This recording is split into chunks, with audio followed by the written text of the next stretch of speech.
नांदेड पाठोपाठ परभणीतही शेतकऱ्याचा रोष खरं तर पाहायला मिळाला। काही वेळापूर्वी परभणीत जिल्हाधिकारी कार्यालयामध्ये जिल्हाधिकाऱ्यांच्या इमारतीमध्ये उभी असलेली जिल्हाधिकाऱ्यांच्या गाडीवर शेतकऱ्यांना असा दगड फेकून काचीचा या ठिकाणी नुकसान केलेलं आहे।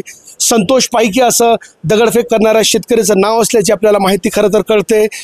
पालम तालुक्यातील चाटोरी या ठिकाणाचा हा शेतकरी होता आणि त्या शेतकऱ्याने या ठिकाणी येऊन जिल्हाधिकाऱ्यांच्या कार्यालयाच्या समोर उभी असलेली गाडीची काच फोडली आहे। पोलिसांनी तत्परता दाखवत त्या शेतकऱ्याला ताब्यात घेतलेला आहे। मोंढा पोलिसात आता खरं तर त्या शेतकऱ्याला नेण्यात आलेले आहे। नांदेडच्या पाठोपाठ परभणीतही आपण शेतकऱ्याचा रोष उसळल्याचं पाहतोय। खरं तर दगडफेक करून जिल्हाधिकाऱ्यांची काच गाडीची फोडण्याचा प्रकार दिसून आला।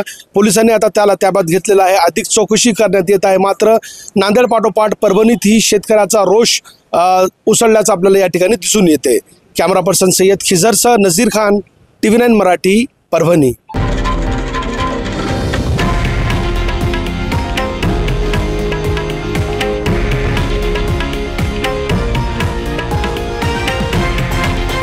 हे आहे देशातील नंबर 1 न्यूज नेटवर्क आणि आपण पाहत आहात TV9 मराठी, एकमेव।